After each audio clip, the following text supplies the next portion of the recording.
तीन मैट्रिक्स दे रखी है। मैट्रिक्स ए है, इसका ऑर्डर है 3x2। मैट्रिक्स बी है, इसका ऑर्डर भी 3x2 है।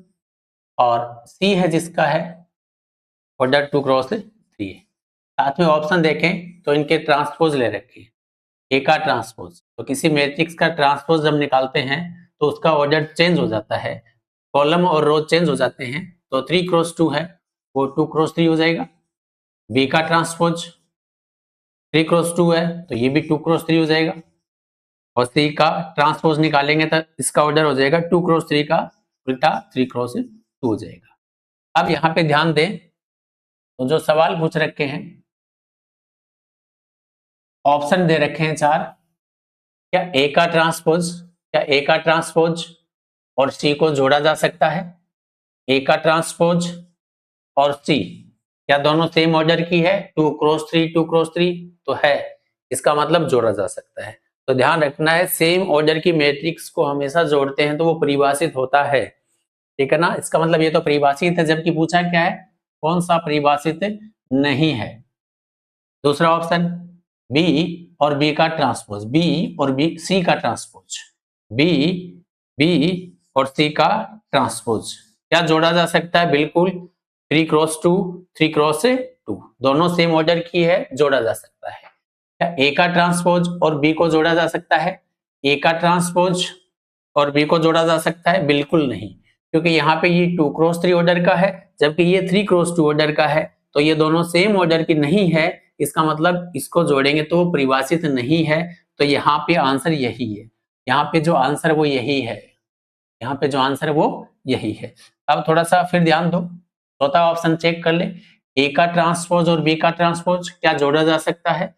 ए का ट्रांसपोज और बी का ट्रांसपोज दोनों सेम ऑर्डर के हैं, 2x3 सेम ऑर्डर के हैं, तो इनका योगफल परिभाषित है, ठीक है। तो आसान क्वेश्चन है, याद रखना, दो मैट्रिक्स को जोड़ने का मतलब है उनका ऑर्डर सेम।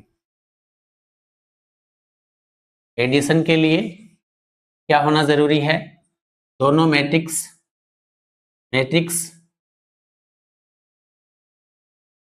सेम ऑर्डर की, कैसी होनी चाहिए? सेम ऑर्डर, यानी कि कर्म की होनी चाहिए, सेम ऑर्डर होना चाहिए एड के लिए, ठीक है। अच्छा, ये वाला क्वेश्चन, हाँ जी, इस क्वेश्चन को बेसिक तरीके से भी हल कर सकते हैं और इसी क्वेश्चन को हम बाई ऑप्शन भी हल कर सकते हैं। अगर हम बाई ऑप्शन करें तो हमारे दिमाग में आएगा कि x की वैल्यू पूछी गई है, यहाँ पे, तो x की वैल्यू 1 और 9, 1 या -9, -1 या 9, -1 या -9 कौन सा है? तो ये ऑप्शन यहाँ पे रखो जिससे इसका आंसर 0 बन जाए, इसका डिटर्मिनेंट क्या आ जाए? 0, वो x यहाँ पे वैलिड है, ठीक है ना। तो अगर +1 रखें, +1, तो 1 + 1 कितना? 2, 3 5, 2 2 + 1 कितना? 3, 2 3 5, 2 3 5, 2 3 1 + 4 5, 2 3 5। तो मैंने x की वैल्यू 1 पुट की और मैंने देखा कि डिटर्मिनेंट इसका कितना आएगा, तो इसका डिटर्मिनेंट 0 आएगा। ये बात हमेशा ध्यान रखना, जब किसी भी मैट्रिक्स के दो रो चाहे दो कॉलम, दो रो हो चाहे दो कॉलम हो, वो अगर सेम है तो उसका डिटर्मिनेंट हमेशा 0 आएगा, हमेशा क्या आएगा? 0। तो इसका डिटर्मिनेंट 0 आएगा, इसका मतलब x की वैल्यू 1 पॉसिबल है। यहाँ पे x की वैल्यू 1 होगी, इसका मतलब यहाँ पे इसका आंसर क्या आएगा? 0 आएगा। इसका मतलब x की वैल्यू 1 है। आंसर ये तो नहीं हो सकते, अब 9 और -9 में कोई एक चेक करना है, 9 और -9 में कोई एक चेक करना है। अगर +9 से 0 आ जाए तो +9 है, अगर नहीं आए तो फिर आंसर ये, ठीक है ना। तो 9 रख के देख लो यहाँ पे अगर 9 रखूंगा मैं, 9 + 1 कितना? 10, 3 5, 2 9 2 11 5, 2 3 9 4 13। इसका डिटर्मिनेंट डायरेक्ट निकाल लो, चाहिए डायरेक्ट निकाल लो, 10 के रेस्पेक्ट में निकालेंगे, सॉरी पहली रो के रेस्पेक्ट में निकालें तो 10, 13 × 11 143 -15, फिर -3, 3 गुणा 2 6, माइनस का 22, सॉरी -3, 13 गुणा 2 26, माइनस का 10 प्लस 5, 3 गुणा 2 6, माइनस का 22। क्या इसका आंसर 0 है? यदि है तो +9 पॉसिबल है, यदि नहीं तो नहीं होगा। तो यहाँ पे 10 गुणा, इसमें से 15 कम करेंगे 8, ठीक, -3 गुणा 16 प्लस 5 गुणा माइनस का 6 कम करेंगे इसमें से तो 16। हाँ जी, तो 1280 हो जाएगा। ये कितना हो जाएगा? 1280 माइनस 16 थी 48, 16 पंचो 80। अब इसका रिजल्ट तो कभी भी 0 नहीं आएगा, तो ये है वो 0 के बराबर तो नहीं है, इसका मतलब +9x की वैल्यू पॉसिबल नहीं है। तो यहाँ पे -1 भी नहीं था और +9 भी नहीं है, तो आंसर क्या बचा? 1 और -9। लेकिन बेसिक से भी करना जरूरी है, तो इसे अगर हम बेसिक से करें, x + 1 3 5, x + 1 x + 1 3 5, 2 x + 2 5, 2 x + 2 5, 2 3 x + 4। ये बता रखा है 0 के बराबर, तो x क्या है? ये बता रखा है 0 के बराबर, तो x से क्या है? तो बेसिक तरीके से तो इसे थोड़ा सा आप अरेंज कर सकते हो। अगर मैं तीनों को जोड़ूं फर्स्ट कॉलम की जगह तीनों को जोड़ के लिखूं, ठीक है ना? फर्स्ट कॉलम की जगह तीनों को जोड़ के लिखूं तो 5 3 8 1 9, x + 9, इसको सेम का सेम, यहां भी इन तीनों को जोड़ के लिखूं तो x + 9, इसको सेम का सेम। तो ये अरेंज करना होता है,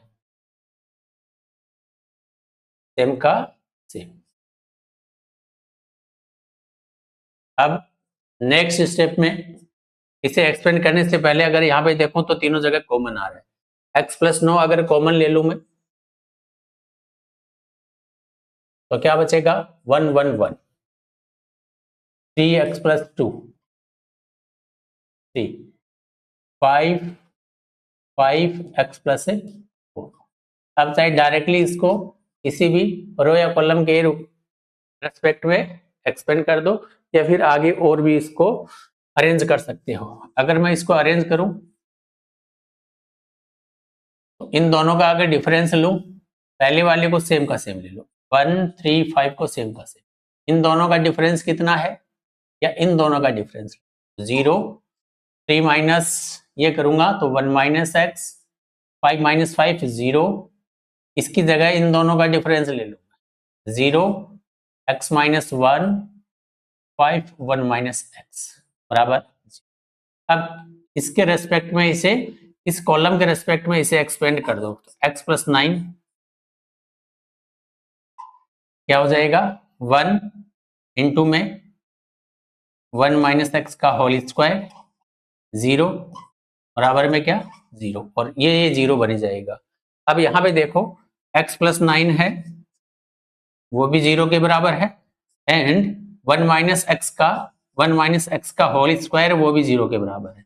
आपके पास दो रिजल्ट आ गए, यहाँ तो x की वैल्यू -9 आ गई और यहाँ x की वैल्यू आ गई +1। x की वैल्यू +1 और -9, +1 और -9, तो सी ऑप्शन ही आपका यहाँ पे आंसर हो जाएगा, है ना?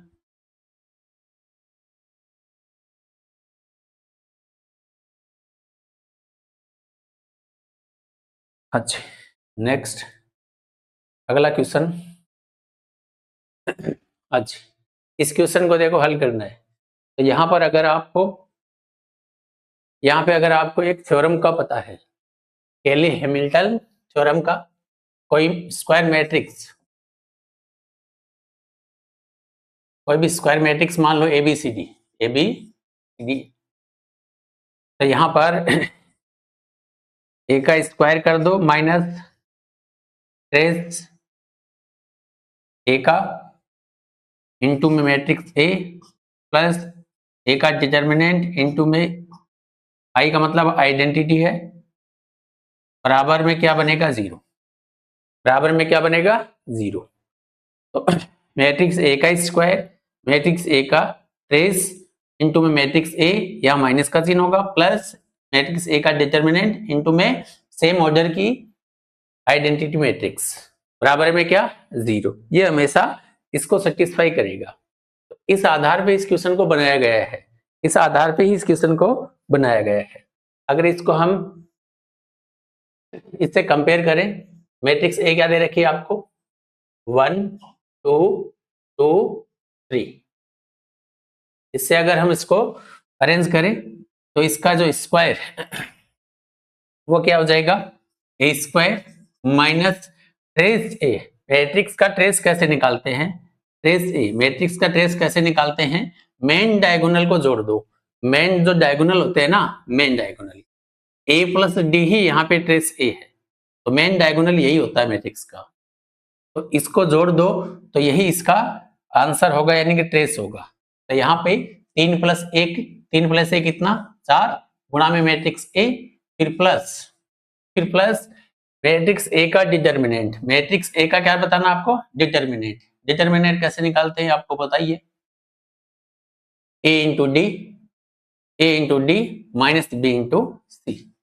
तो 3 गुणा 1 3 2 गुणा 2 4, तो 3 गुणा 1 3 माइनस 4 माइनस का 1 इंटू में आई बराबर में 0। थोड़ा सा ध्यान देना, यहाँ पे आप I2 से कंफ्यूज मत होना।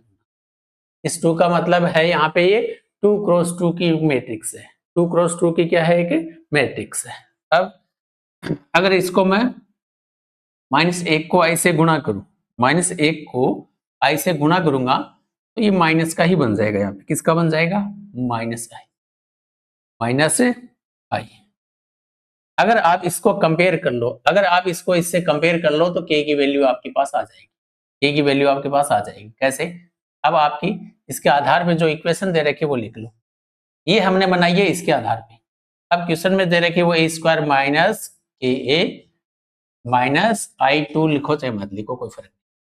अब इसे कंपेयर कर लो a² से, ये वैल्यू इससे, ये वैल्यू इससे, तो आपका डायरेक्टली जो आंसर आ रहा है वो आ रहा है ये वाला। डायरेक्टली जो k का जो आंसर आ रहा है वो आ रहा है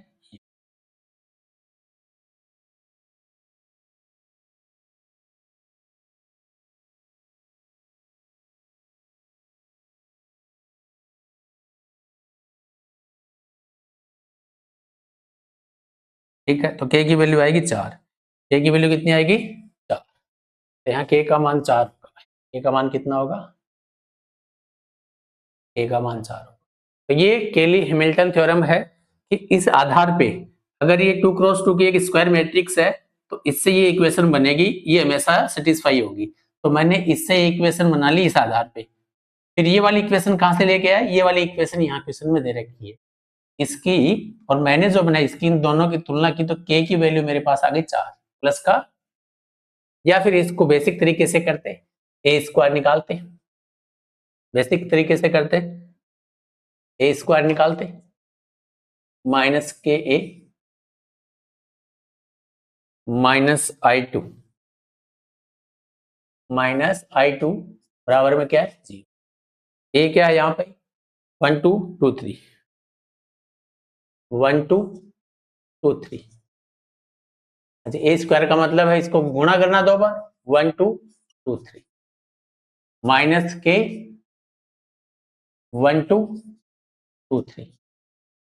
हाँ जी i का मतलब यहाँ पे 1 मेन डायगोनल 1 होंगे, बाकी सब 0, बराबर में क्या है 0, बराबर में क्या है 0।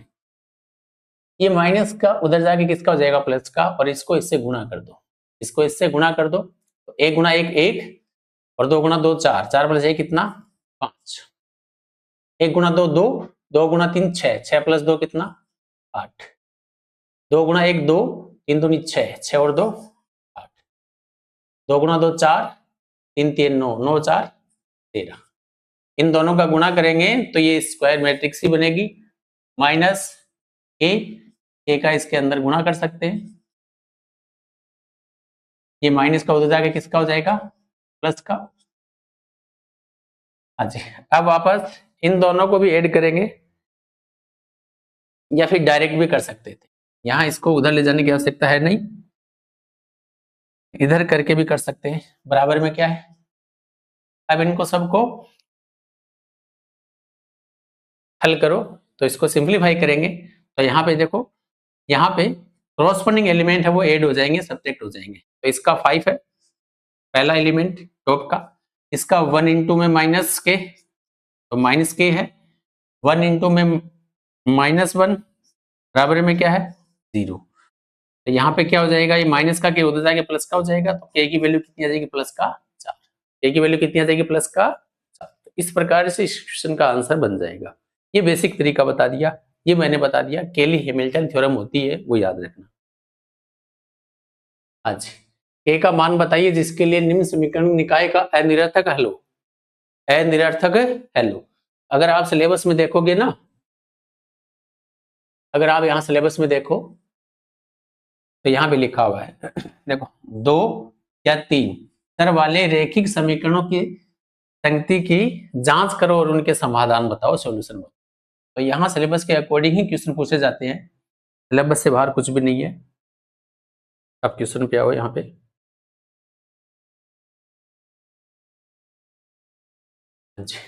अब इस क्वेश्चन को डिटर्मिनेंट की मदद से हल करें तो ध्यान रखना, आपको यहाँ पे जो निकाय दे रखा है उसमें XYZ के जो कोफिशिएंट होते हैं उससे मैट्रिक्स बनाओ, उसका डिटर्मिनेंट निकालो। अच्छा, यहाँ पे दो कंडीशन है, दो तरह के सवाल बनते हैं, यहाँ पे दो तरह के सवाल बनते हैं, आप देख पाओगे। तो यहाँ पे एक तो ये निरर्थक वाला,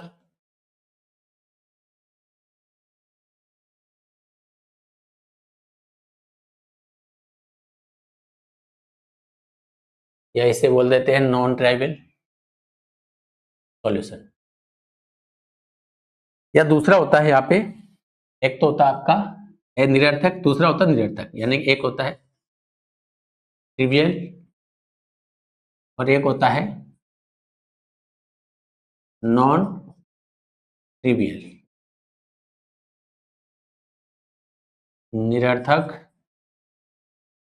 निरर्थक, या कई बार जीरो सॉल्यूशन या नॉन जीरो सॉल्यूशन, शून्य और अशून्य हल भी बन जाता है। तो जब ये निरर्थक हल पूछा जाता है तब किसी भी मैट्रिक्स के डिटरमिनेंट को नॉट इक्वल 0 के लेते हैं, और अनिरर्थक हल पूछा जाता है तो मैट्रिक्स के डिटरमिनेंट को 0 के इक्वल लेके हम क्वेश्चन का आंसर निकालते हैं, ठीक है ना। तो यहाँ किसकी मदद से, तो यहाँ हमें कौन सा लेना पड़ेगा, हमारे लिए क्वेश्चन है वो इस पे बना हुआ है, हमारे लिए क्वेश्चन है वो इस पे, अभी वाला जो क्वेश्चन है वो इस पे है। क्यों, आपको अनिरर्थक हल पूछे हैं, इसका मतलब इसके जो कोफिशिएंट से मैट्रिक्स बनेगी उसका डिटरमिनेंट 0 के बराबर लेना है, उसका डिटरमिनेंट 0 के बराबर लेना है। तो हल कीजिए,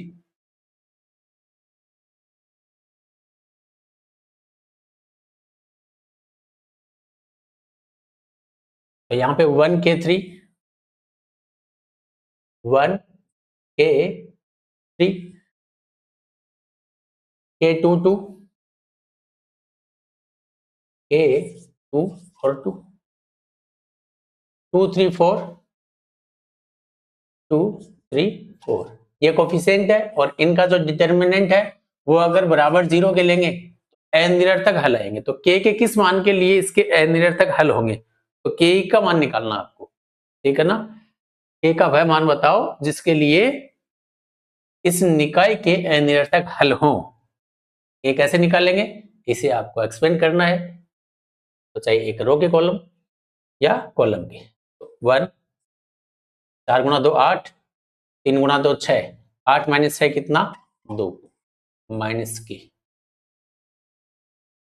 गुणा 4 4 के, माइनस 2 गुणा 2 4, फिर प्लस 3,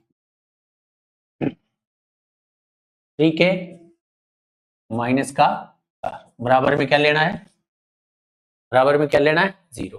तो 2 minus 4k square minus minus plus का 4k प्लस का 9k माइनस का 12 बराबर में 0।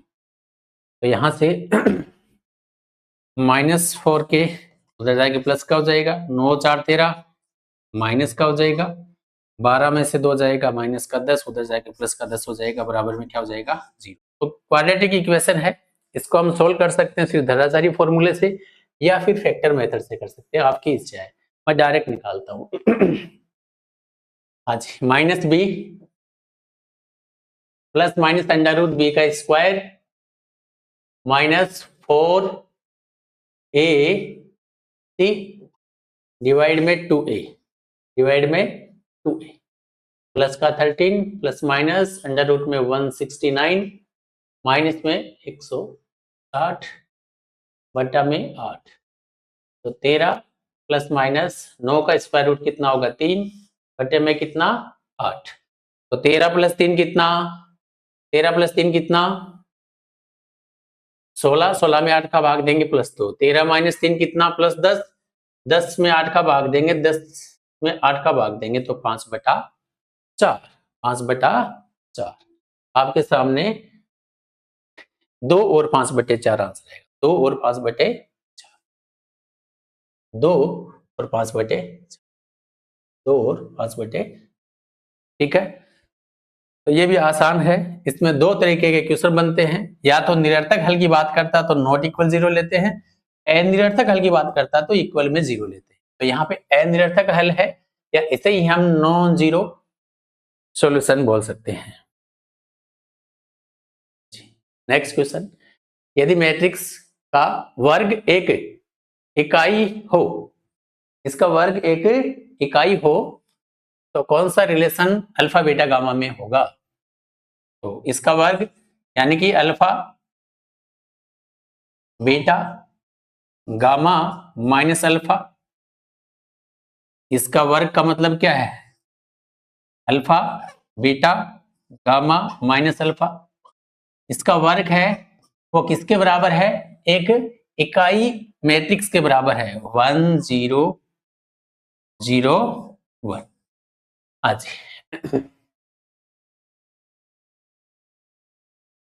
अब इसको सोल्व करना है बस। तो अल्फा गुना अल्फा, अल्फा स्क्वायर, अच्छा इन दोनों को जब इंटू करेंगे एक मैट्रिक्स बनेगी और वो भी 2 क्रॉस 2 ऑर्डर की बनेगी, और फिर ये दोनों मैट्रिक्स बराबर होंगी तो कॉरस्पॉन्डिंग एलिमेंट भी बराबर होंगे। यहाँ पे इसका पहला एलिमेंट 1 है तो इन दोनों को गुणा करने पे पहला एलिमेंट क्या आएगा वही निकाल लो। तो इसको हम इससे गुणा करेंगे क्योंकि गुणा है, गुणा की एक प्रॉपर्टी होती है, पहली जो रो होती है वो इन दोनों कॉलम से गुणा होती है और दो एलिमेंट बना, तो पहली से हम पहला एलिमेंट बन जाएगा अल्फा गुना अल्फा, अल्फा स्क्वायर, बीटा गुना गामा, बीटा गामा।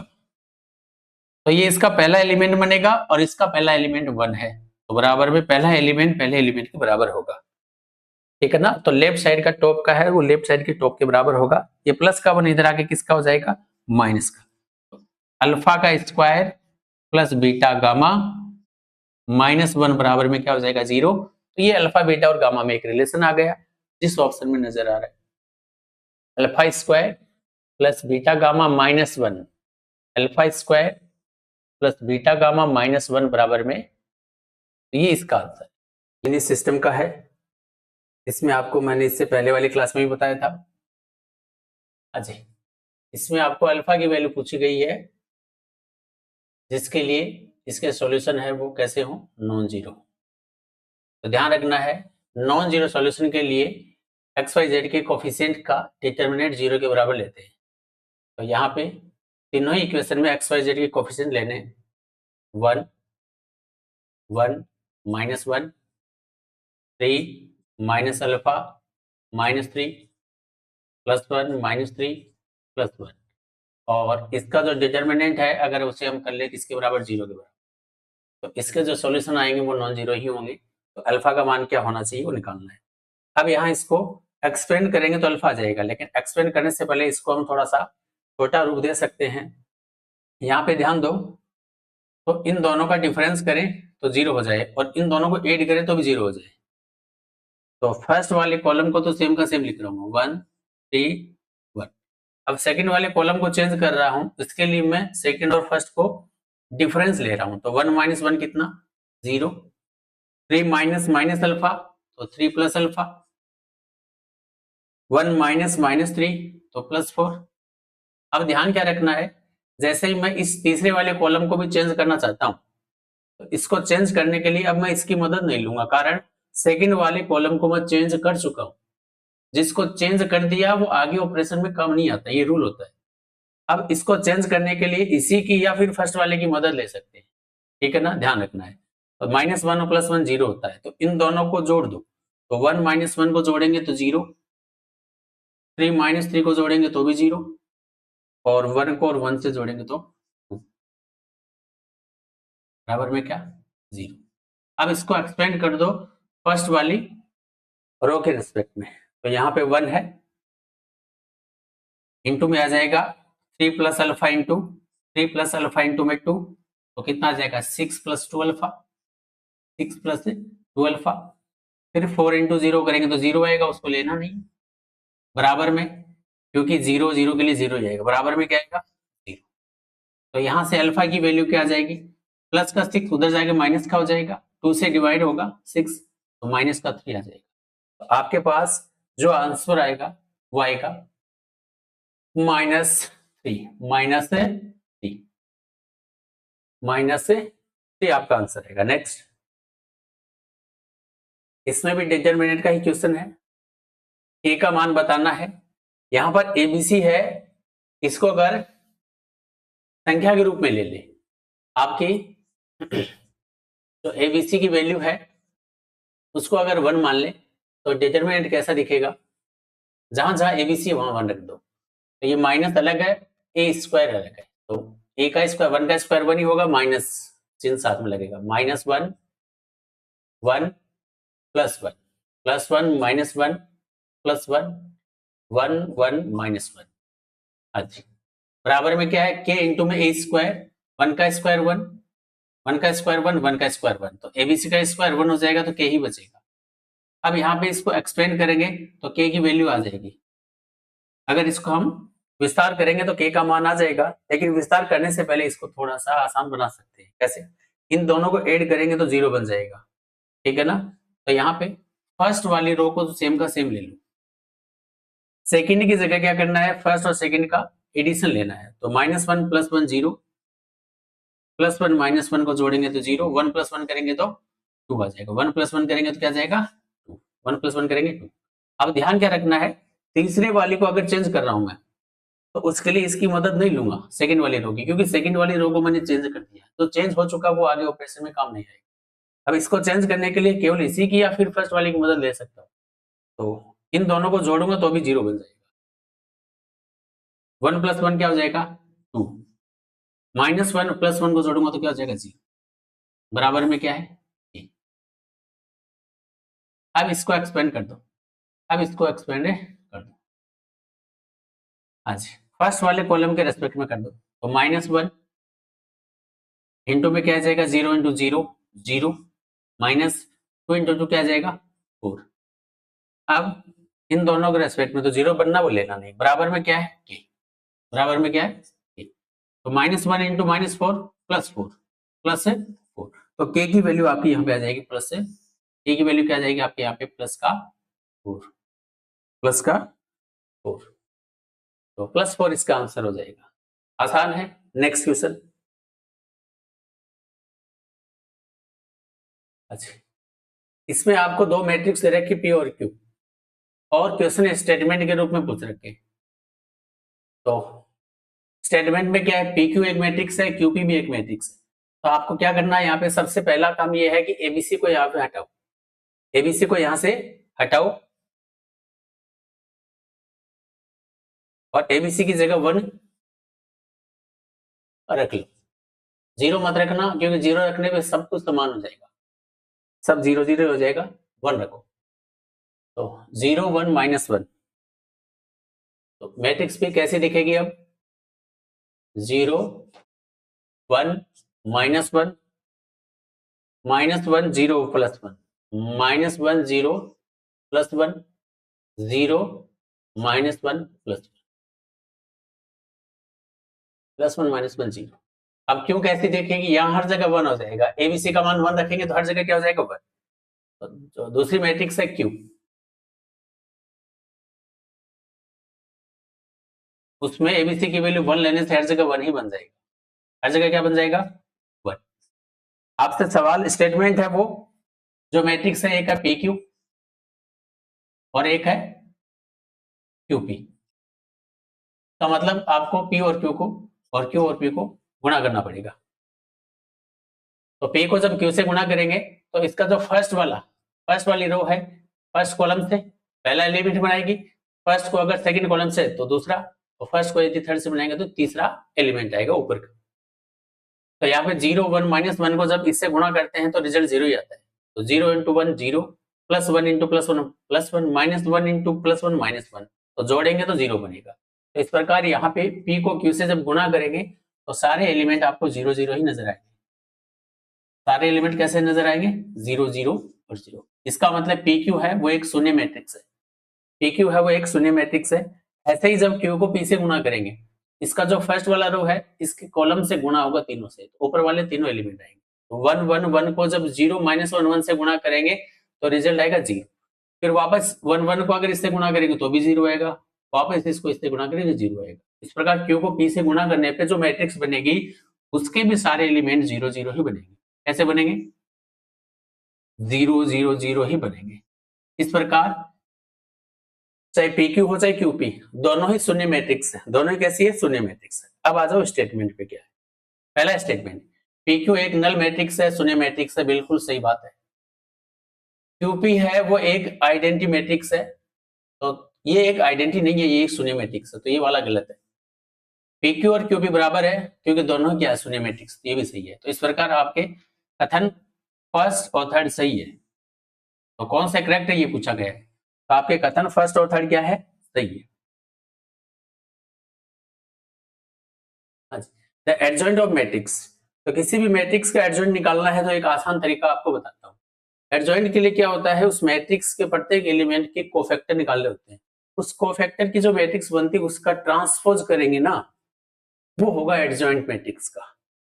तो उसके लिए एक ट्रिक बताता हूँ। सबसे पहले मैट्रिक्स है वो अब सेम की सेम यहाँ पे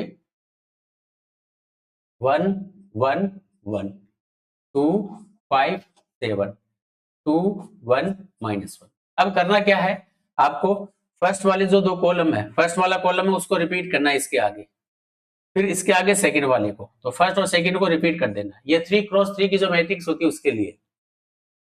अब इसके बाद क्या करना है, इसके बाद फर्स्ट वाली जो रो है उसको यू का यू रिपीट कर दो और सेकंड वाले को भी रिपीट कर दो, 2 5 7 2 5। सही है। अब क्या करना है, इसको फर्स्ट वाली रो को और फर्स्ट वाले कॉलम को कैंसिल कर दो। अब यहाँ पे आपको करना क्या है, ये जो 2 × 2 की, यहाँ पे ध्यान देना, जैसे यहाँ पे ये देखोगे 2 × 2 की है, कितने की है 2 × 2 की है, इसको देखोगे 2 × 2 की है, इसको देखोगे तो 2 × 2 की है। तो इस प्रकार यहाँ जितने भी 2 × 2 की मैट्रिक्स बनती हुई नजर आ रही है उनकी वैल्यू निकालनी है। उनकी क्या निकालनी है वैल्यू, वो वैल्यू ही क्या होंगे कोफैक्टर होंगे। क्या होंगे कोफैक्टर होंगे। हाँ जी। तो 5 × -1 -5 माइनस 1 × 7 -7, तो -7 और -5, तो माइनस का क्या आ जाएगा, माइनस का आ जाएगा 12। फिर 7 × 2 14 माइनस 1 × 2, तो प्लस का 2 हो जाएगा, तो प्लस का 16। तो वैल्यू निकालनी है, 2 × 1 2 माइनस 5 × 2 10, माइनस का क्या आ जाएगा, ऐसे ही 1 × 1 1 माइनस 1 × -1 प्लस 1, तो प्लस का 2 -1 -2 -3 आ जाएगा, +2 -1 +1 आ जाएगा, प्लस का 1 आ जाएगा, +7 -5 प्लस का 2 आ जाएगा, +2 -7 माइनस का 5 आ जाएगा, +5 -2 +5 -2 प्लस का 3। तो ये वाली जो मैट्रिक्स बनी है ये किसकी मैट्रिक्स बनी है, एक प्रत्येक एलिमेंट के कोफैक्टर की मैट्रिक्स बनी है। अब इसका जो ट्रांसपोज होता है ना वो एडजॉइंट कहलाता है। इसका ट्रांसपोज होता है वो एडजॉइंट कहलाता है। तो इसका ट्रांसपोज क्या होगा? ट्रांसपोज का मतलब क्या होता है? परिवर्त का मतलब क्या होता है? रो और कॉलम चेंज हो जाएंगे, इसकी रो है वो कॉलम बन जाएंगे। तो -12, 16 और -8, 2, -3 +1, +2, -5 और प्लस का 3। ये जो मैट्रिक्स बनी है ना, ये वाली जो मैट्रिक्स बनी, ये एडजॉइंट हो गया, ये एडजॉइंट हो गया, ठीक है ना। ये क्या है? ये एडजॉइंट है, ये एडजॉइंट है इसका उस वाली मैट्रिक्स का, उस वाली मैट्रिक्स का, ठीक है ना। तो ये आंसर होगा ये। कौन सा ऑप्शन है जिसमें -12, 2, 2, +16, -3, -5, -8, 1 और 3 नजर आपको चौथा ऑप्शन यहाँ पे दिख रहा होगा। चौथा जो ऑप्शन है वो सेम का सेम यही है। चौथा जो ऑप्शन है वो सेम का सेम यही है। तो करना क्या है? सबसे पहले कोफैक्टर की, किसकी? कोफैक्टर की।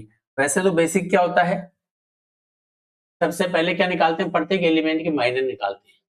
आईजे उसकी लोकेशन होती है एलिमेंट की, और उस माइनर को जब -1 की पावर i + j से गुणा करते थे, किसको? माइनर को। किसको? माइनर। किससे? -1 की पावर i + j से। तो वो कोफैक्टर आ जाता है, प्रत्येक एलिमेंट का कोफैक्टर होता है। और उन सभी कोफैक्टर की जो मैट्रिक्स आएगी उसका ट्रांसपोज कर देंगे। उसका क्या कर देंगे? ट्रांसपोज। उसका क्या कर देंगे? ट्रांसपोज। तो ये इसका जो ट्रांसपोज है ना, इसका ट्रांसपोज वो ये है, और इसका ट्रांसपोज ही क्या कहलाता है? एडजॉइंट कहलाता है, ठीक है ना। तो किसी भी मैट्रिक्स के कोफैक्टर की मैट्रिक्स का ट्रांसपोज हमेशा एडजॉइंट कहलाता है, ये ध्यान रखना, ठीक है। कैलकुलेशन है, बाकी आसान है क्वेश्चन। ये वाला क्वेश्चन देखिए, इसमें भी आपको एक इक्वेशन दे रखी है, थोड़ा सा ध्यान देना यहाँ पे। a - 2b + c बराबर क्या दे रखा? 1। और ये एबीसी यहाँ आपको मैट्रिक्स में भी दे रखे हैं।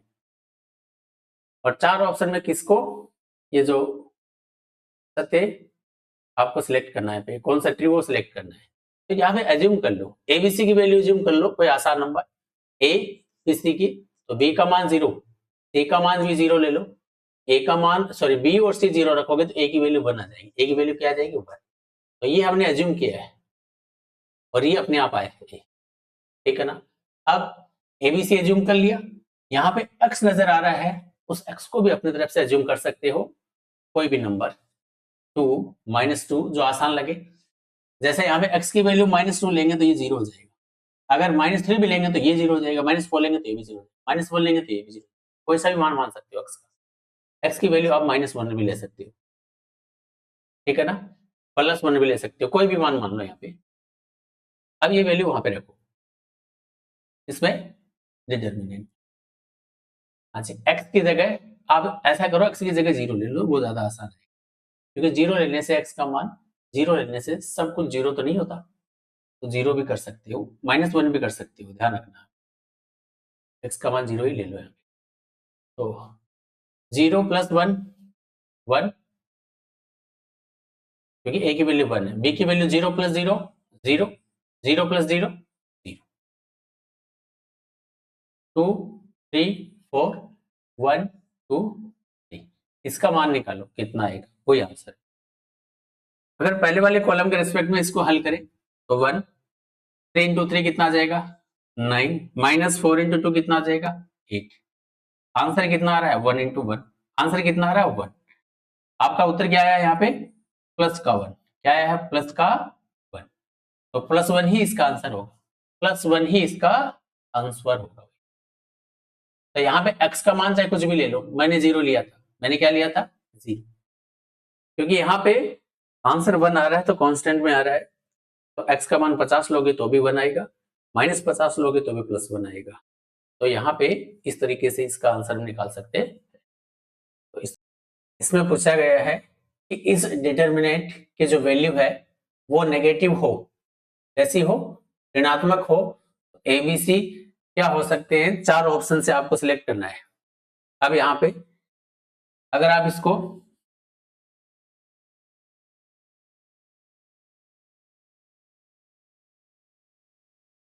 हल करते हो, A B C, B C A, C A B, कह रहा है इसका मान नेगेटिव कब आएगा।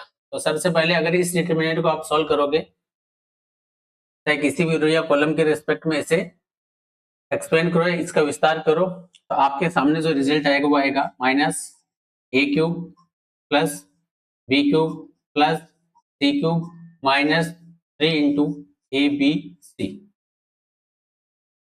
तो इसका विस्तार करने पे रिजल्ट आपका ये आएगा। इसका मतलब इसका डिटरमिनेंट है उसकी वैल्यू आएगी ये। अब सवाल कह रहा है, क्वेश्चन कह रहा है कि वो कैसी होनी चाहिए, ऋणात्मक। कैसी होनी चाहिए, ऋणात्मक। तो आपके सामने यहाँ पे साफ साफ दिख रहा है सिंबल है वो नेगेटिव है। यहाँ पे आपको साफ साफ नजर आ रहा होगा सिंबल है वो कैसा है, नेगेटिव है। और हमें चाहिए भी कैसा, नेगेटिव। वैल्यू कैसी चाहिए, नेगेटिव। अब ये नेगेटिव कब रहेगा, जब इसका मान पॉजिटिव होगा। इसका मतलब क्या है, A cube plus B cube plus C cube minus 3 ABC है, ये पॉजिटिव होना चाहिए। अब थोड़ा सा यहाँ पे अलजेब्रा की कुछ फॉर्मूले आपको यहाँ पे मैं याद करवाता हूँ, वो भी काम आएंगे। A cube plus B cube plus C cube minus 3 ABC है, इसको थोड़ा सा डिटेल से हल करते हैं, बाद में इसका आंसर करेंगे। हाँ जी, यहाँ पर A cube plus B cube plus C cube minus 3 ABC, ये किसके बराबर होता है, एक फॉर्मूला होता है, वो होता है A plus B plus C into में A square plus B square plus C square minus A B minus B C minus C. या फिर इसी का एक दूसरा रूप होता है, इसको 2 से ऊपर नीचे मल्टीप्लाई करके कर सकते हैं, 1/2 इंटू में A plus B plus C bracket में ए माइनस बी का whole square plus B minus C का whole square plus C minus A का होल स्क्वायर। तो आप इसको इस रूप में भी अरेंज कर सकते हो और इस रूप में भी अरेंज कर सकते हो। अब आपको यहाँ पे 1/2 है, ये तो पॉजिटिव है। अब यहाँ आपको नजर आ रहा होगा एक तो ये और दूसरा ये। अब ये वाली वैल्यू है वो हमेशा ग्रेटर देन या इक्वल टू 0 होती है। किसी का भी स्क्वायर है वो 0 या 0 से बड़ा ही होता है हमेशा। तो यानी कि स्क्वायर का सम भी हमेशा 0 या 0 से बड़ा होगा। तो मतलब इसकी वैल्यू है वो 0 या 0 से बड़ी हो सकती है, ठीक है ना। अब दूसरा कब,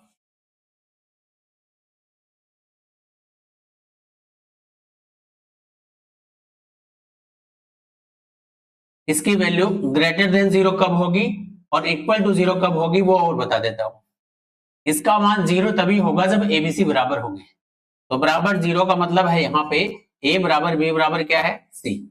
और ग्रेटर देन 0 का मतलब है ए बी और सी बराबर नहीं है, ठीक है ना।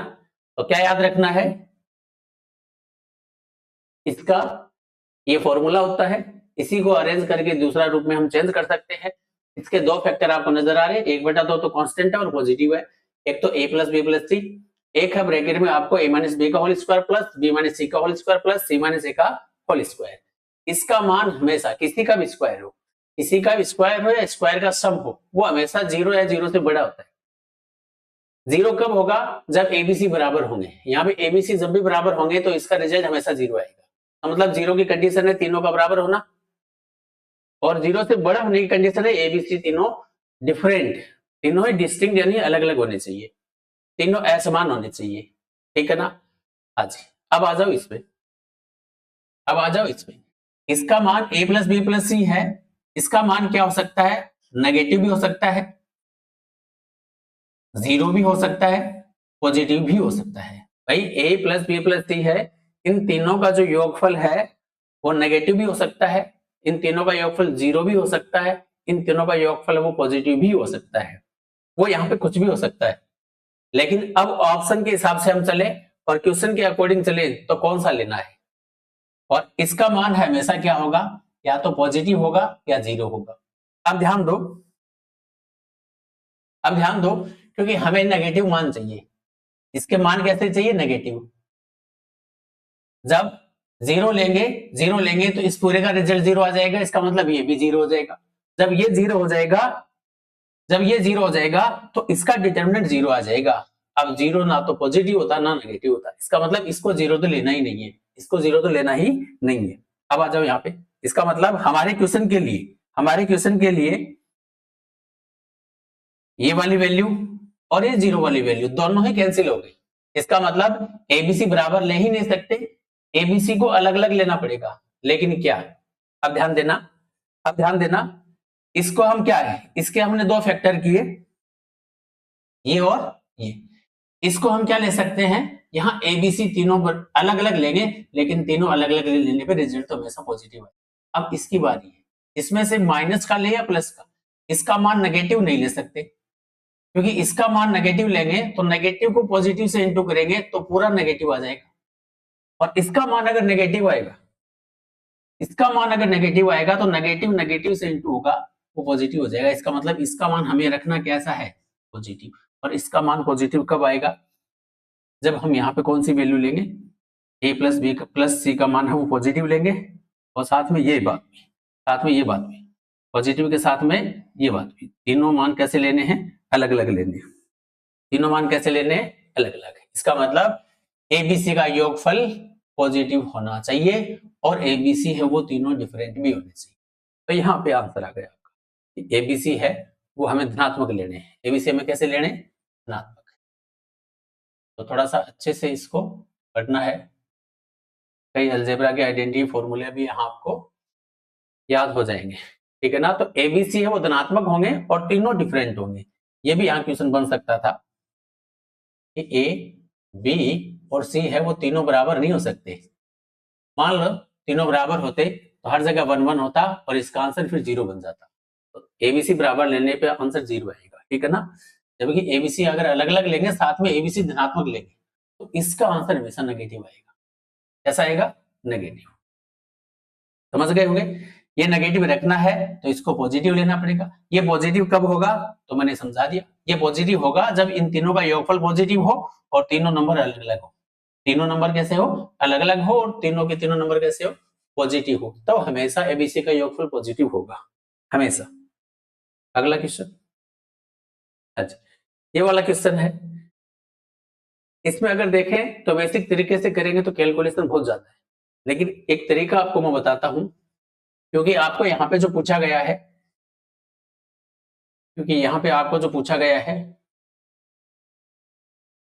वो जो मैट्रिक्स डी बनेगी वो ए को बी से इंटू करके और फिर सी से इंटू करके बनेगी। और इस मैट्रिक्स डी का एक एलिमेंट पूछा गया है, और वो कौन सा है, मैट्रिक्स डी का एक एलिमेंट पूछा गया है ये वाला, ठीक है ना। ये किसको बताता है, रो को, और ये किसको बताता है, कॉलम, ठीक है ना। ये किसको बताता है, रो को, और ये किसको बताता है, कॉलम। तो इसका मतलब थर्ड रो और फोर्थ कॉलम। आपको करना क्या है, इस मैट्रिक्स ए का तो थर्ड रो काम में लेनी है। मैट्रिक्स बी है वो पूरी ही काम में लेनी है। मैट्रिक्स सी है उसका फोर्थ कॉलम काम में लेना। कौन सा कॉलम, फोर्थ वाला। आपका आंसर बन जाएगा, आ जाइए यहाँ पे। तो मैट्रिक्स ए की थर्ड वाली रो और बी मैट्रिक्स है वो कंप्लीट 5 -3 -1 6 2 0, फिर इनटू में सी मैट्रिक्स का फोर्थ कॉलम लेना है, फोर्थ वाला कॉलम लेना है 2 -4। अब इसका जो भी रिजल्ट आएगा वो आपका एलिमेंट आएगा कौन सा, डी मैट्रिक्स का तीसरी रो और चौथे कॉलम का जो एलिमेंट होगा वो आएगा। कर लीजिए। आज इसको इससे भी गुणा करेंगे, इसको इससे भी गुणा करेंगे, आपके यहाँ पे एक रो की दो एलिमेंट वाली मैट्रिक्स बनेगी। तो 0 से करेंगे तो 3 गुणा 3 कितना, -9, और 3 गुणा 2 कितना, 6, इसका प्लस का 6। अभी हमने केवल क्या किया, इन दोनों को मल्टीप्लाई किया है। इसको सेम का सेम ले लो, 2 -4 अब इसको हल कर दो, रो है, ए की कॉलम है, ए की एलिमेंट बनेगा, तो 9 गुणा 2 कितना 18, माइनस का प्लस का 6 माइनस का 4 माइनस का 6 चौक 24। आपके सामने आंसर आ जाएगा माइनस में 8 4 12। आपका उत्तर जो आएगा वो आएगा माइनस का 40। तो बड़ा सिंपल है, एक बार रिवाइज करके इसको देख लेना, समझ में आ जाएगा। अच्छा, एक मैट्रिक्स आपको दे रखी है, 4 ऑप्शन दे रखे हैं कि मैट्रिक्स है वो कैसी होगी, सममित होगी, विषम सममित होगी, अव्युत्क्रमणीय होगी या व्युत्क्रमणीय होगी। तो यहां पे ध्यान देना, सममित और विषम सममित का तो क्या है, अच्छा सममित के लिए इसके सामने ही लिख देता हूं। सममित के लिए तो क्या करना है, ए का ट्रांसपोज करोगे तो वो ए के बराबर ही आए, और स्क्यू मैट्रिक्स स्क्यू सिमेट्रिक के लिए ए का ट्रांसपोज है वो माइनस ए के बराबर आए, और अव्युत्क्रमणीय और व्युत्क्रमणीय के बारे में मैं आपको आगे बताता हूं। पहले ये चेक कर लेते हैं दो ऑप्शन। अगर इन दो ऑप्शन को हम चेक करें तो ए का ट्रांसपोज हम देखें, ए का ट्रांसपोज अगर हम देखें तो रो कॉलम चेंज कर दो, 1 -2 -3 2 1 -2 3 2 1। अब ए का जो ट्रांसपोज है वो ना तो ए के बराबर है, देख लीजिए 1 2 3 है, जबकि यहां 1 -2 -3 है, तो ये ए का ट्रांसपोज है वो ए के बराबर तो नहीं है, इसका मतलब ये ए के इक्वल तो नहीं है, इसका मतलब क्या है, ये सिमेट्रिक नहीं है। और ध्यान दो, अगर यहां देखें तो ये माइनस ए के बराबर भी नहीं है, ये माइनस ए के बराबर भी नहीं है, तो ए का ट्रांसपोज ना तो ए के इक्वल है ना माइनस ए के इक्वल है, इसका मतलब ना तो सममित है ना विषम सममित है, ठीक है ना। जब ए का ट्रांसपोज ए के बराबर ही आ जाता तो वो सममित हो जाती, और माइनस ए के बराबर आ जाता तो वो विषम सममित हो जाती, लेकिन ऐसा दोनों ही यहाँ पे नहीं है। अब आते हैं तीसरे और चौथे ऑप्शन। अब ये सिंगुलर और नॉन सिंगुलर क्या होता है, सिंगुलर और नॉन सिंगुलर क्या होता है, इसके लिए एक आपको थोड़ा सा मैं यहाँ पे बताता हूँ। व्युत्क्रमणीय यानी इनवर्स, आपको ध्यान होगा कि ए इनवर्स कैसे निकालते हैं। एडजॉइंट ए मैट्रिक्स ए के डिटरमिनेंट का भाग देते हैं तो ए का इनवर्स आता है। अब ए का इनवर्स है वो एग्जिस्ट करेगा कि नहीं करेगा, वो ए की डिटरमिनेंट पे डिपेंड करता है। अब यहां ध्यान देना, यहां ए का जो डिटरमिनेंट है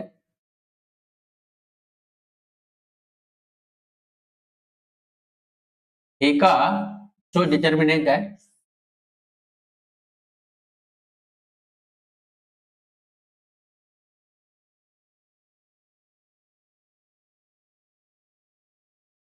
ए का डिटरमिनेंट है या तो नेगेटिव हो सकता है या पॉजिटिव हो सकता है या जीरो हो सकता है। नेगेटिव पॉजिटिव दोनों इसमें शामिल हो गई। अगर इसका मान जीरो के बराबर नहीं है तो इसका मान या तो ऋणात्मक या धनात्मक है, तो ऋणात्मक धनात्मक तो दोनों इसमें शामिल है, लेकिन ए का डिटरमिनेंट जीरो ये तो पॉसिबल ही नहीं है, क्योंकि बट्टे में जीरो का मतलब क्या है, अपरिभाषित, इसका मतलब ए का इनवर्स यहाँ परिभाषित ही नहीं है। तो बट्टे में इसकी वैल्यू जीरो का मतलब है ए इनवर्स है वो यहाँ पे क्या है, परिभाषित नहीं है, इसका मतलब यहाँ पे व्युत्क्रमणीय नहीं है, तो कैसी है, अव्युत्क्रमणीय। और जब ए का डिटरमिनेंट जीरो होता है इसे हम कहते हैं सिंगुलर, क्या कहते हैं, सिंगुलर, और हिंदी में बोल देते हैं इसको हम अव्युत्क्रमणीय।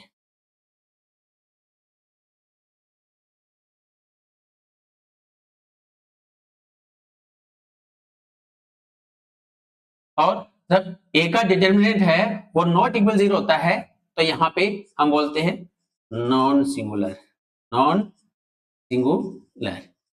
इसका मतलब इस कंडीशन में ए का इनवर्स है वो एग्जिस्ट करेगा, यानी कि मैट्रिक्स है वो व्युत्क्रमणीय होगी, ठीक है ना। इसका मतलब हमें ए का डिटरमिनेंट चेक करना है, भाई इन दोनों में से कौन सा होगा, इसके लिए हमें मैट्रिक्स ए का क्या चेक करना है, स्थानिक मान चेक करना है, वो कैसा है, सिंगुलर है कि नॉन सिंगुलर है, इन दोनों में से कोई सा एक होगा, कोई सा एक होगा, तो चेक कर लेते हैं। अच्छा, इसका किसी भी एक रो या कॉलम के रेस्पेक्ट में, तो 1 -2 -3 1 minus 2 minus 3, 2 1 minus 2, 2 1 minus 2, 3 2 1, 3 2 1। इसका डिटर्मिनेंट चेक कर लेते हैं किसी एक के रेस्पेक्ट में, ठीक है ना। 1 1 इंटू 1 1, 2 इंटू 2 4, तो प्लस का 4, माइनस माइनस माइनस प्लस हो जाएगा, 2 इंटू 2 2, माइनस 3 इंटू 2 6, अच्छा माइनस 3, 2 इंटू 2 4, माइनस का, तो यहाँ पे 5 16 माइनस 3, तो 5 प्लस 13 कितना आ रहा है 18। ये कैसा आ रहा है, ग्रेटर देन 0, या फिर कह सकते हैं नॉट इक्वल 0, नॉट इक्वल, तो 0 के बराबर नहीं है। इसका मतलब है ए नॉट इक्वल 0 है, इसका मतलब क्या है, नॉन सिंगुलर है। कैसी है, नॉन सिंगुलर। नॉन सिंगुलर का मतलब है अगर बट्टे में 0 नहीं है तो उसका इनवर्स वो एग्जिस्ट करेगा, इसका मतलब वो इनवर्सिबल है, व्युत्क्रमणीय है, व्युत्क्रमणीय है। ऐसी है, व्युत्क्रमणीय, ठीक है ना। तो मतलब ये भी नहीं है, ऑप्शन फोर्थ यहाँ पे आपका आंसर हो जाएगा, ठीक है ना। एक बार आप चेक कर लेना, इसका आंसर है वो यही होना, कैलकुलेशन की मदद से। आपको मैंने बता दिया सिमेट्रिक के लिए ए का ट्रांसपोज ए के बराबर ही होना चाहिए, स्क्यू सिमेट्रिक के लिए ए का ट्रांसपोज माइनस ए के बराबर होना चाहिए। ए यहाँ पे मैट्रिक्स खुद है, और इनवर्सिबल और नॉन इनवर्सिबल, ठीक ना।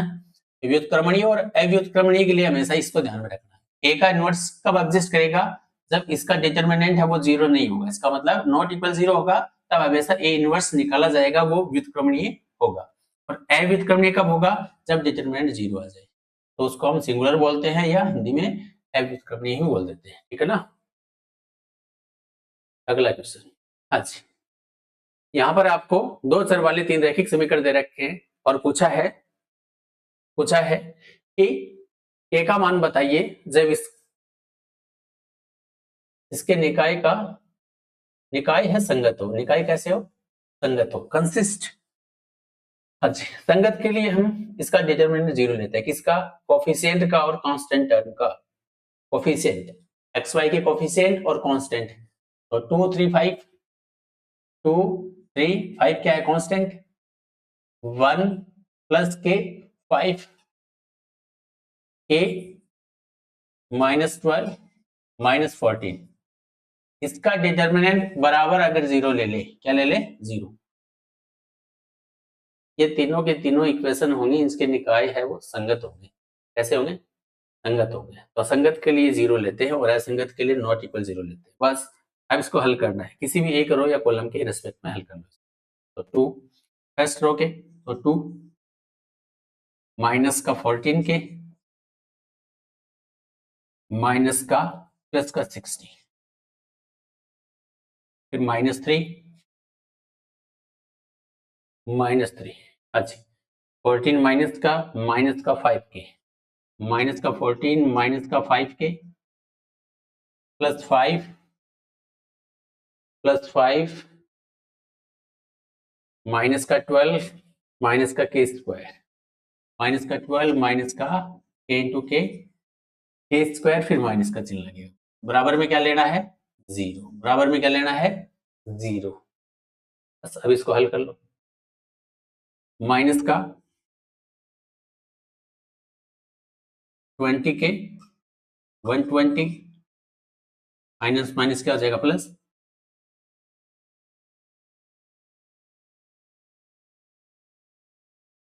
फाइव के स्क्वायर बराबर में क्या हो जाएगा, 0। अच्छा के स्क्वायर को पहले थोड़ा सा अरेंज कर लेते हो, तो माइनस 5 के स्क्वायर माइनस का 28 के है प्लस का 15 है, तो माइनस का कितना बच जाएगा, 13 के। 120 प्लस का है, 60 माइनस का, तो 60 प्लस का बचेगा, और 42 है तो प्लस का 102 बचेगा, बराबर में क्या हो जाएगा, 0। माइनस का गुणा कर दो दोनों तरफ, तो 5 के square plus 13k minus 102 equal में 0 इंटू माइनस 0।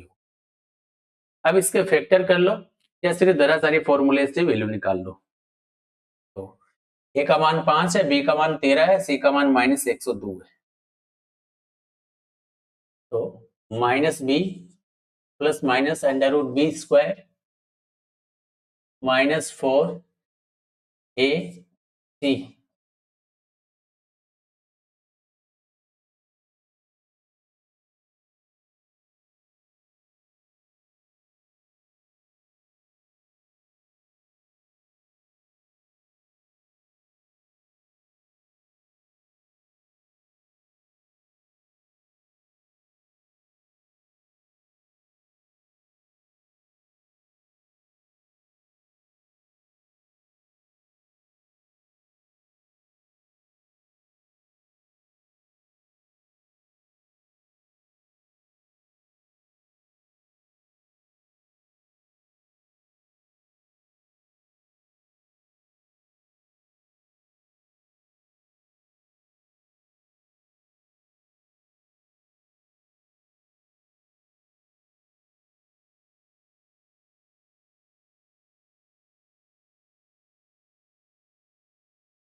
जी 2 3 5 1 के 5 के माइनस माइनस 14 2 माइनस का 14 के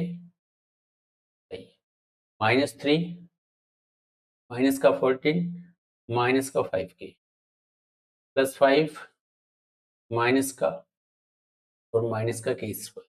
ठीक है,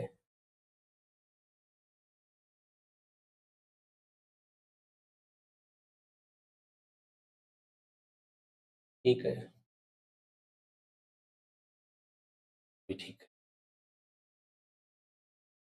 ठीक। यहाँ पे ए की वैल्यू कैसी है? नेगेटिव है, तो 4 2a। ए की वैल्यू कितनी है? 5। ए की वैल्यू कितनी है? 4ac। ए की वैल्यू 5। बस इसको हल कर लो। Minus 13 plus minus under root 169 minus into minus plus हो जाएगा। 4 गुना 5 20 है, 0 20 से गुणा करेंगे तो 2 दूनी 4 0 2 1 डिवाइड में कितना आ जाएगा? 10। Minus 13 plus minus under root में 9 4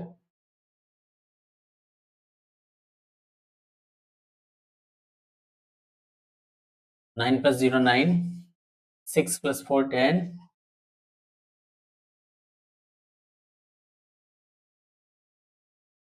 1 2 डिवाइड में कितना आ जाएगा? 10। अब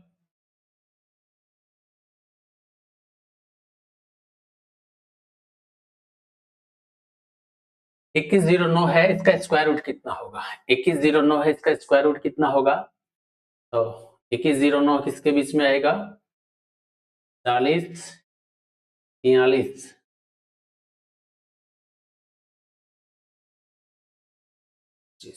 53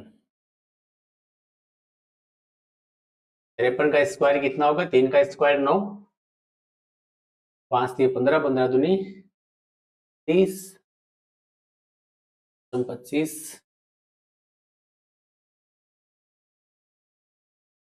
43 4 चौक 16।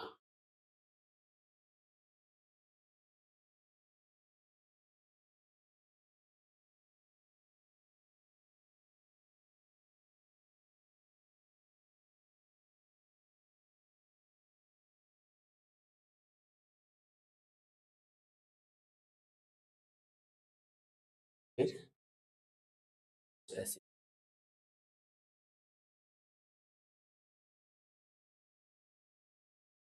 अच्छा,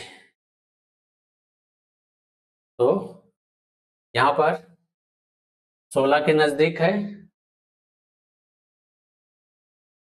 या 25 के नजदीक है? 8 चौक 16 कम 25 21 है, वो 25 के ज्यादा नजदीक है, तो 47 आ जाएगा। माइनस 13 प्लस माइनस 47 बटे में कितना है 10। इसकी दो वैल्यू हो जाएगी, एक तो 47 प्लस 13 करेंगे तो 60 आएगा, 60 में दोनों माइनस के होंगे, माइनस का 60 बटे 10 तो माइनस का 6 आ जाएगा। और अगर प्लस लेंगे तो इसमें से 13 कम करेंगे, तो ये 13 कम करेंगे तो बचेगा कितना 4 और 3 बटा में 10, माइनस का बचेगा, ये बचेगा माइनस का 17 दूनी 34 और 2 पंच होता है, तो माइनस का 6 और माइनस का 17 बटे प्लस का 17 बटे 5, माइनस का 6 और प्लस का 17 बटे 5, तो इसका आंसर ये हो जाएगा, ठीक है ना। तो आंसर तो आ चुका है। नेक्स्ट क्वेश्चन, अच्छा ये वाला क्वेश्चन, यहाँ आपको एक डायरेक्ट मेथड बताता हूँ। यहाँ पे एक मैट्रिक्स दे रखी है ए, यहाँ पे एक मैट्रिक्स दे रखी है ए। अगर कोई भी मैट्रिक्स आपको ए दे रखी हो और उसका जो ऑर्डर हो, उसका जो क्रम हो, कैसा हो, उसका जो ऑर्डर हो वो हो ए क्रॉस ए का, इसका मतलब है स्क्वायर मैट्रिक्स हो। और साथ में ये भी ध्यान रखना है इस मैट्रिक्स के सभी एलिमेंट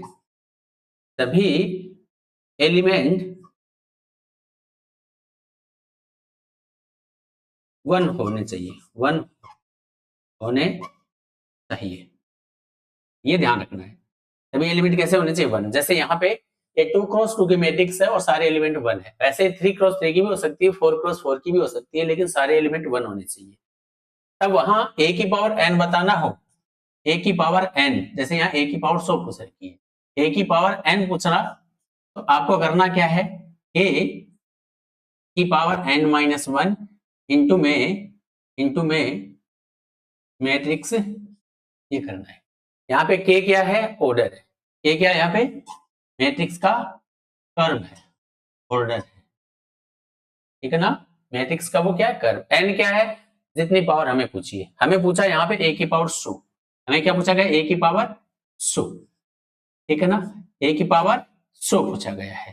तो यहाँ पे इस मैट्रिक्स का ऑर्डर क्या है, तो आप देखोगे 2 क्रॉस 2 है, कितना है 2 क्रॉस 2 है, तो a की वैल्यू 2 है, तो 2 की power 100 minus n minus 1 into में मैट्रिक्स a, इसका मतलब आंसर आ जाएगी 2 की पावर 99 इंटू में, आपके पास जो आंसर आएगा वो आएगा ऑप्शन सेकंड वाला ऑप्शन यहाँ पे आंसर हो, सेकंड वाला ऑप्शन यहाँ पे आंसर हो जाएगा। द वैल्यू ऑफ डिटर्मिनेंट, इस डिटर्मिनेंट का मान निकालना है। थोड़ा सा पहले इसको मैं अरेंज कर लेता हूँ, चेंज कर लेता हूँ।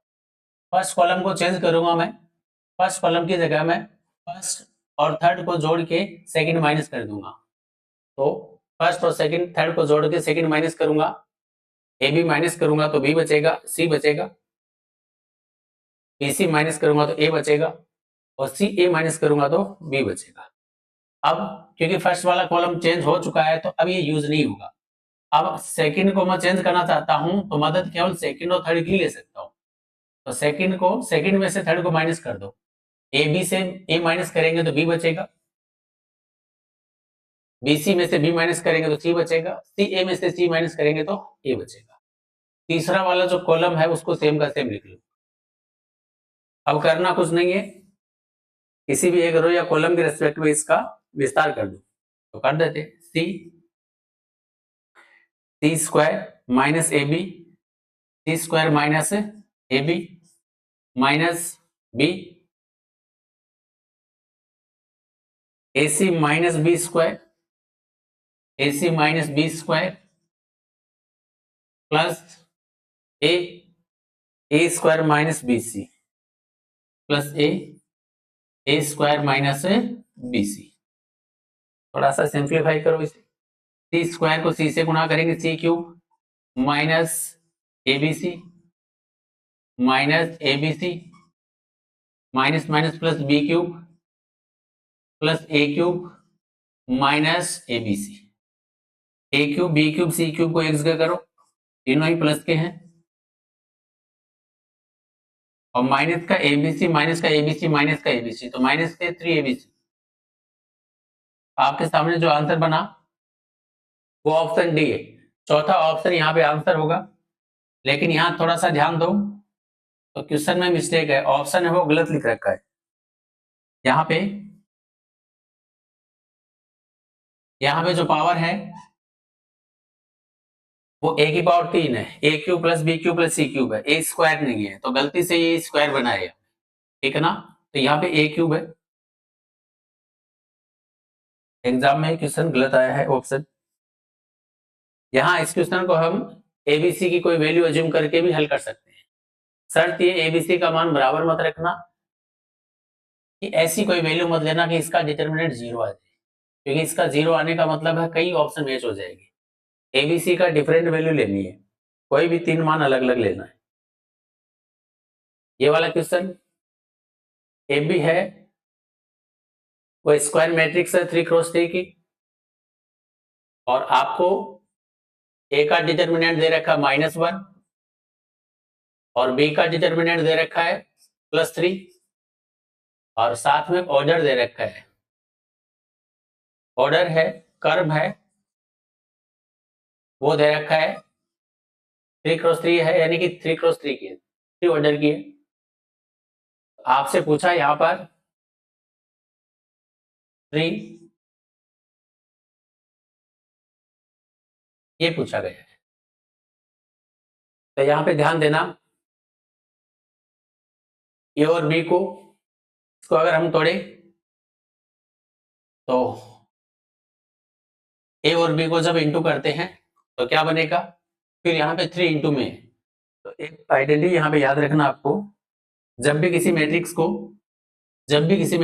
n गुना करते हैं, जब भी किसी मैट्रिक्स m को n गुना करते हैं, सॉरी डिटरमिनेंट में, तो इसका रिजल्ट क्या आता है, उस n की पावर ऑर्डर इंटू में मैट्रिक्स का डिटरमिनेंट, इंटू में मैट्रिक्स का डिटरमिनेंट, तो जितना गुना होता है उसकी पावर में ऑर्डर चला जाता है। तो यहाँ पे ए और बी है, वो दोनों ही 3x3 के, तो ऑर्डर है वो 3 है, और गुणा में कितना यहाँ पे 3, तो सबसे पहले 3 की पावर 3 ये हो जाएगा, इंटू में क्या हो जाएगा, ए का डिटरमिनेंट इंटू बी का डिटरमिनेंट, ठीक है ना। यहाँ पे ध्यान रखना, किसी भी मैट्रिक्स के n गुना करें और उसका डिटरमिनेंट निकाले, तो उस मैट्रिक्स के डिटरमिनेंट को किससे गुना करना पड़ेगा, जितना गुना है उसके पावर में ऑर्डर लिख दो। ये फॉर्मूला याद रखना। तो यहाँ पे ये ऑर्डर है, और ये क्या है कि कितना गुना है, और ए और बी अलग अलग डिटरमिनेंट दे रखा है। अब वैल्यू रख दो, 3 का क्यूब कितना होता है 27 गुणा -1 गुणा 3, आपके पास आंसर आ जाएगा -81। बी ऑप्शन यहाँ पे आंसर बन जाएगा, बी ऑप्शन यहाँ पे आंसर बन जाएगा। एक स्क्वायर मैट्रिक्स ए है, एक स्क्वायर मैट्रिक्स ए है, और साथ में आपको दे रखा है कि ए को, साथ में आपको दे रखा है ए को जब ए के ट्रांसपोज से इंटू करते हैं तो आई के बराबर ही आता है। तो ए का डिटरमिनेंट है वो किसके बराबर होगा। अब ध्यान देना, अगर दोनों साइड में डिटरमिनेंट ले लूं,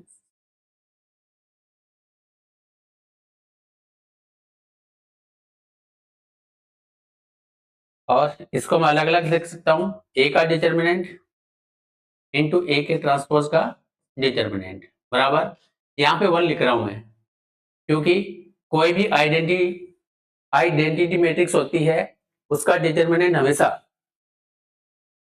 1 आता है। कितना आता है 1, चाहे वो किसी भी ऑर्डर की हो, लेकिन आइडेंटिटी होनी चाहिए, तो उसका जो डिटरमिनेंट होता है वो हमेशा क्या होता है 1 होता है। क्या होता है 1, तो ये 1 मैंने ऐसे लिख लिया डायरेक्ट। अब थोड़ा सा ध्यान देना कि किसी भी मैट्रिक्स का डिटरमिनेंट निकालो, चाहे उसके रो कॉलम चेंज करो, रो कॉलम चेंज करेंगे तो उसका ट्रांसपोज बनेगा, उसका डिटरमिनेंट निकालो, वो हमेशा बराबर ही आएगा। किसी भी मैट्रिक्स का और उसके ट्रांसपोज का डिटरमिनेंट हमेशा इक्वल होता है। अब ध्यान देना, तो मैट्रिक्स ए का डिटरमिनेंट और ए के ट्रांसपोज का डिटरमिनेंट यदि बराबर है तो मैं क्या लिख सकता हूं इसको, उसकी मदद से यहां पे ध्यान देना, मैं क्या लिख सकता हूं, ए के ट्रांसपोज की जगह मैं यहाँ पे ए के ट्रांसपोज के डिटरमिनेंट की जगह में ए का डिटरमिनेंट ही लिख सकता हूँ। और बराबर में क्या है, 1 है, बराबर में क्या है 1। अब इन दोनों को इंटू करूंगा मैं तो ये स्क्वायर हो जाएगा, क्या हो जाएगा,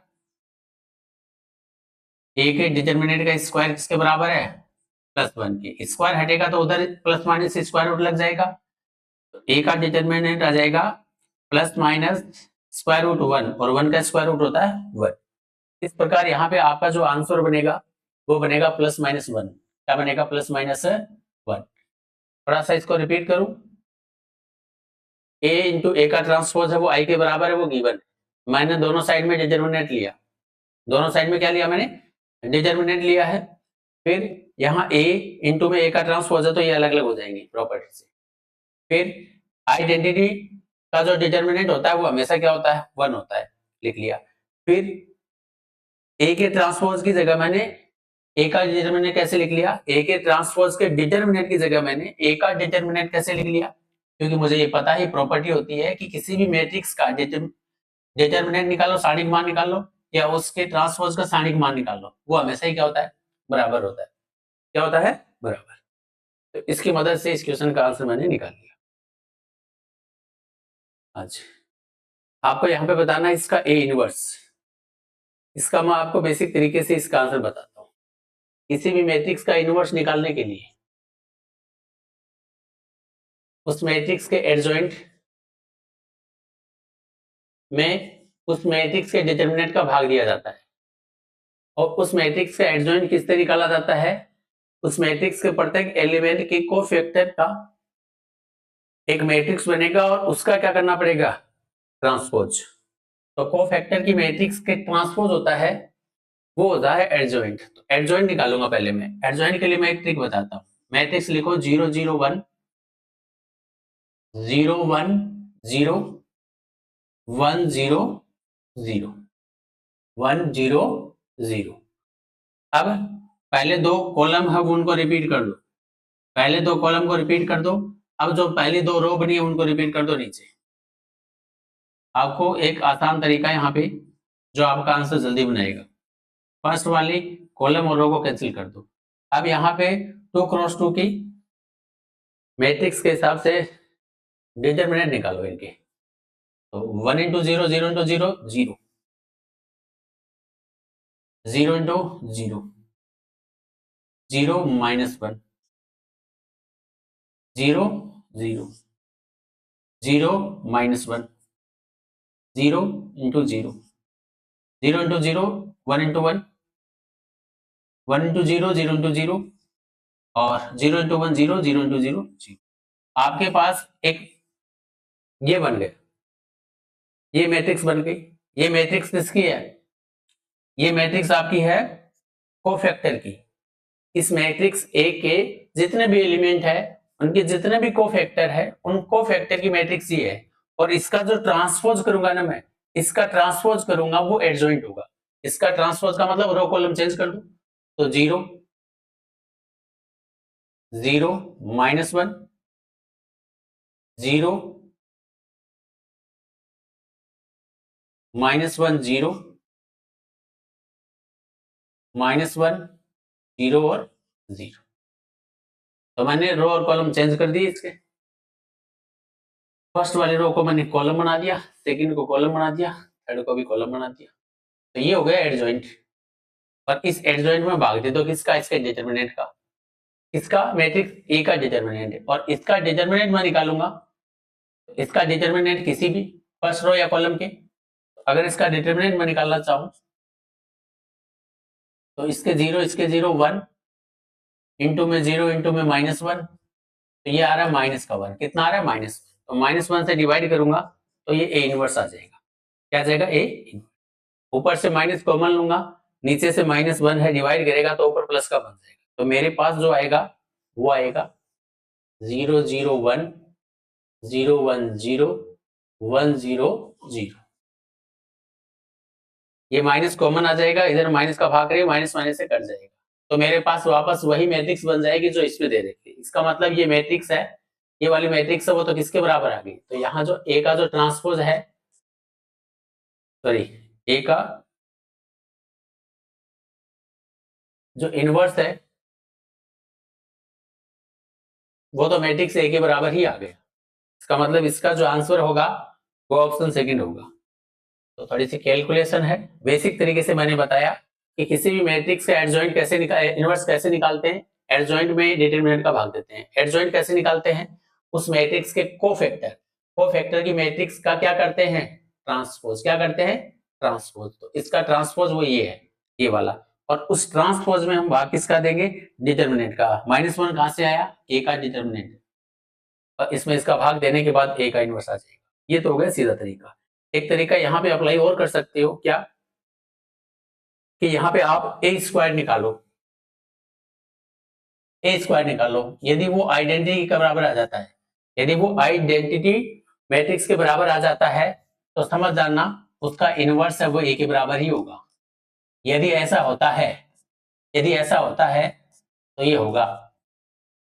ए स्क्वायर निकाल लो। ए स्क्वायर का मतलब क्या है, ए को ए से मल्टीप्लाई करो, अगर ये आई बन जाता है, क्या बन जाता है, आई, तो ए का इनवर्स ए ही आएगा। ए का इनवर्स क्या आएगा, ए ही आएगा। ठीक है ना, तो इसको भी फॉलो कर सकते हो आप। हाँ जी, यदि 3x3 आव्यू 3x3 ऑर्डर की एक मैट्रिक्स पी है जिसके सभी एलिमेंट 1 है, तो पी स्क्वायर माइनस 3p कैसी होगी। तो डायरेक्ट क्या करोगे, 3x3 की एक मैट्रिक्स बना लो जिसके सारे एलिमेंट 1 1 1 है, फिर इसमें वैल्यू रख दो और आंसर आ जाएगा। दूसरा तरीका यहाँ पे मैंने आपको बताया था, अगर कोई मैट्रिक्स ए जिसका ऑर्डर है k क्रॉस k और जिसमें ए के सभी एलिमेंट, ए के सभी एलिमेंट 1 हो, तो ए की कितनी भी पावर n निकालनी हो तो कुछ भी नहीं करना, उस ऑर्डर की पावर में से, उस ऑर्डर की पावर में n-1 करके इनटू में ए कर देना, कोई भी मैट्रिक्स। ठीक है ना, तो हमारे पास तो मैट्रिक्स पी है, हमारे पास तो मैट्रिक्स क्या है, पी है, और क्वेश्चन में जो पूछा गया है वो पूछा गया P square minus 3p। P square minus 3p है, वो कैसी मैट्रिक्स है, तो मैंने आपको बताया अगर मैट्रिक्स पी 3x3 की जिसके सारे एलिमेंट 1 1 बता रखे हैं, तो यहां से मैं पी स्क्वायर निकाल सकता हूं। कैसे, क्योंकि मेरे पास अभी एक फॉर्मूला है, तो यहाँ पे p की पावर n मैं निकालूंगा तो क्या आ जाएगा, यहाँ पे k की पावर, a की जगह मैं ऑर्डर लिख देता हूं, ऑर्डर की पावर n-1 इंटू में p ही कर दूंगा। तो ये याद रखना आपको, लेकिन कंडीशन क्या है, p के सभी एलिमेंट, p सभी अवयव 1 1 ही होने चाहिए, 1 1 1 1 ही होने चाहिए, 1 होने चाहिए, 1 होने चाहिए, कंडीशन है ये। हमारे p की पावर 2 है, तो यहां मैं p का स्क्वायर करूं, ऑर्डर है वो 3x3 है, 2 - 1 इंटू में p, तो मेरे पास रिजल्ट आएगा p स्क्वायर बराबर 3 की पावर 1 3p, और माइनस प्लस का 3p इधर आके किसका हो जाएगा, माइनस का। तो मेरे पास जो रिजल्ट आ रहा है p स्क्वायर माइनस 3p वो 0 आ रहा है। अगर किसी मैट्रिक्स की वैल्यू 0 आ रही है, यदि मैट्रिक्स 0 के बराबर है, तो ऐसा तभी संभव है, कब संभव है, जब वो मैट्रिक्स क्या हो, नल मैट्रिक्स हो, शून्य मैट्रिक्स हो। तो आपका आंसर है वो यहाँ पे हो जाएगा शून्य मैट्रिक्स,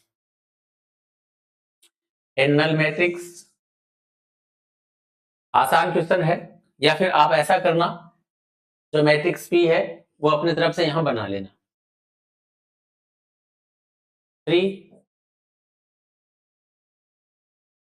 बस p स्क्वायर माइनस 3 पे रखना और इसका कैलकुलेशन करना, आपके सामने एक मैट्रिक्स आएगी 0 0 0 0 बन के आएगा। जो 3x3 की होगी, जहां हल करोगे तो आपके पास p² - 3p में p की जगह ये रखोगे ना, तो आपके सामने एक मैट्रिक्स बन के आएगी, वो ऐसी 0 0 0 0 0 0। ठीक है ना, बाकी ये आइडेंटिटी लगा सकते हो, डायरेक्ट काम आएगा।